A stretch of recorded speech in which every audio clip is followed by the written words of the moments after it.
জেলা প্রশাসক মহোদয় বৎসরের অগ্রিম এক বছরের রেন্টের ভাড়া নিয়ে নিলেন, তারপরে আপনার দোকানটা তালা মারলেন। এটা আসলে মানে অত্যন্ত অমানবিক। যে প্রায় কোটি টাকার উপরে মাল আছে এই যে 60টি দোকানে, এই মালামাল ডেট এক্সপায়ার হচ্ছে। আমরা মনে করেছিলাম প্রেস কনফারেন্সের পরে যে মাননীয় জেলা প্রশাসক মহোদয় অবশ্যই এটা একটা সমাধান দেবেন, কিন্তু আমরা দেখলাম কি আমাদের প্রেস কনফারেন্সের পরে এখনও পর্যন্ত আমাদের কাছে কোনো সমাধানের কোনো আশ্বাস আসে নাই। আপনারা দেখেছেন যেখানে সমস্ত ব্যবসায়ীরা উপস্থিত ছিল এবং ব্যবসায়ীদের দাবি একটাই দাবি তোমার যে বন্ধ 60টি দোকান কালেক্টর বসিতে খুলে দেওয়ার জন্য।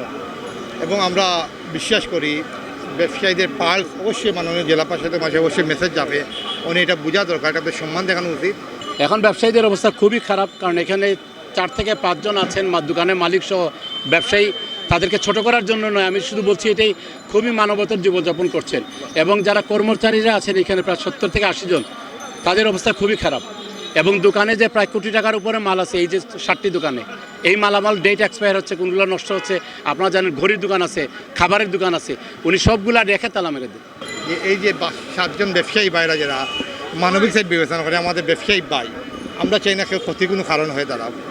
যদি মাননীয় জেলা প্রশাসক মহোদয় যদি আমাদের কোনো প্রস্তাবনা দিতেন যে আপনি এইভাবে আপনারা সমিতির মাধ্যমে ওনাদেরকে নিয়ে আসেন, এইভাবে আমি প্রস্তাবনা দিচ্ছি, উনি যেগুলো প্রস্তাবনা দিতেছেন এটা আসলে কোনো মেনে নেওয়া যায় না।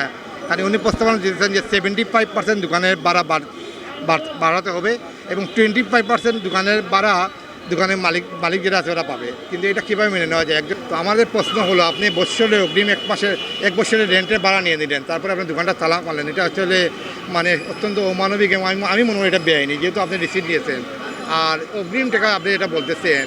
এই দোকানগুলো আমি যতটুকু জানি 1999 ইংরেজিতে এটা টেন্ডারের মাধ্যমে সর্বোচ্চ দরদাতা হিসাবে নির্ধারণ করে এই মাননীয় জেলা প্রশাসক মহোদয়ের ফান্ডে, সরকারি যে ফান্ডের টাকাটা জমা দিয়ে কিন্তু ওরা দোকানটা লিজ দিয়েছে, বুঝছেন। এখন মনে করেন যে টাকাটা ওনারা দিয়েছে, এটা কিন্তু মাননীয় সরকারি কোষাগারে, জেলা প্রশাসক মহোদয়ের কোষাগারে এই টাকাটা জমা পড়েছে, অগ্রিম টাকাটা জমা পড়েছে। এবং এই টাকাটা নেওয়ার পরে এটা কেন হলো এটা আসলে আমরা বোধগম্য হচ্ছি না। তো আমার বিশ্বাস এখানে কেউ বা কারো প্ররোচনায় এই জিনিসটা হয়েছে। আমরা চাই এটা যেহেতু আইনিভাবে এটা মোকাবেলা করতেছে মাননীয় হাইকোর্টের মাধ্যমে, আমার বিশ্বাস যে অতি তাড়াতাড়ি আমাদের ব্যবসায়ীদের প্রতি সম্মান দেখিয়ে মাননীয় জেলা প্রশাসক আমাদের বন্ধু দোকানগুলো খুলে দেবেন। হাইকোর্টে অ্যাকচুয়ালি 12 মার্চ একটা স্থিতাবস্থা জারি করেন যে যেই পজিশনে আছেন ওই পজিশনে থাকবেন। 12 তারিখে আমরা এটা 12 তারিখই সলিসিটেশন নোটিশ যেটা সেটা দিয়ে এসেছি ডিসি মহোদয়ের কাছে, এবং 15 তারিখে ওইটা সার্টিফাইড কপি আমরা দিয়ে আসি। এবং 25 তারিখে যখন এডিসি মহোদয় এবং এসিল্যান্ড মহানগর ওনাদেরকে দুজনকে আমরা হাতে হাতে দিয়েছি যে আমরা স্থিতাবস্থা আছে। ওনারা যেটা বললেন যে দোকানগুলো বন্ধ রাখতে হবে, আমরা জানি না এটা কেন, এটা কোনো আইনে নাই। আইনে বলা আছে যেভাবে আছেন ওইভাবে থাকবেন।